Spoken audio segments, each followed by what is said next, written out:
Sachin GIDC police સ્ટેશનના ડિસ્ટાફના કર્મચારીઓને એક ગાંજા બાબતે સ્પેસિફિક બાતમી મળેલી હતી.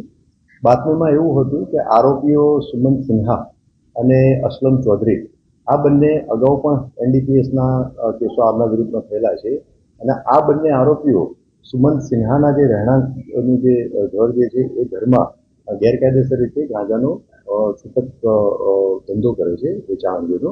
તો જે આધારે કાયદેસર કાર્યવાહી કરવાની હોવાથી જીઆઈડીસી પોલીસ સ્ટેશનના પોલીસ ઇન્સ્પેક્ટર શ્રી ગોહિલ અને ડિસ્ટાફના કર્મચારીઓ સરકારી પંચો સાથે જે સ્પેસિફિક બાતમી મળેલી હતી એ ગુનાવાળી જગ્યાએ જઈ અને ત્યાં રેડ કરી, ત્યાં ચકાસણી કરી તો એના રહેણાંકના ઘરમાંથી વનસ્પતિજન્ય એક ગાંજા જેવી લાક્ષણિક તીવ્ર વાસ ધરાવતો વનસ્પતિજન્ય પદાર્થ મળી આવેલો. તો જે આધારે એનું પરીક્ષણ કરવાનું હોવાથી એફએસએલની અધિકારીને કંટ્રોલ મારફતે જાણ કરી સ્થળ ઉપર બોલાવવામાં આવ્યા અને એફએસએલ અધિકારીએ સ્થળ ઉપર આવી અને એનું જરૂરી પરીક્ષણ કરતા એ ગાંજો વનસ્પતિ જેવો જે પદાર્થ જે છે એ ગાંજો જણાઈ આવે. તો જે અનુસંધાને આ બંને આરોપીઓ વિરુદ્ધમાં એનડીપીએસ એક્ટ હેઠળ જીઆઈડીસી પોલીસ સ્ટેશનમાં ગુનો દાખલ કરવામાં આવેલો છે.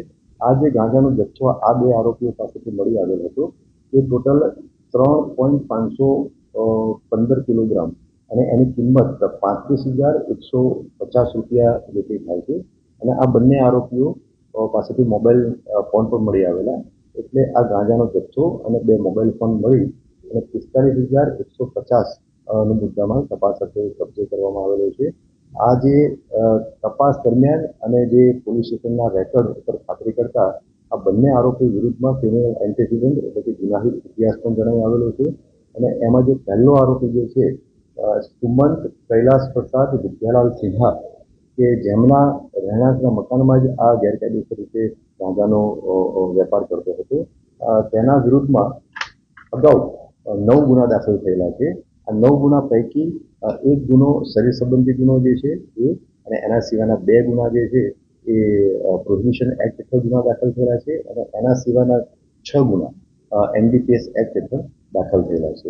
એના સિવાય જે બીજા આરોપીની વાત કરું તો બીજો આરોપી એની મદદગારીમાં જે હતો મોહમ્મદ અસલમ મોહમ્મદ હરદીપ ચૌધરી, એના વિરુદ્ધમાં પણ એક ગુનો એનડીપીએસ એક્ટ હેઠળ અગાઉ દાખલ થયેલો છે.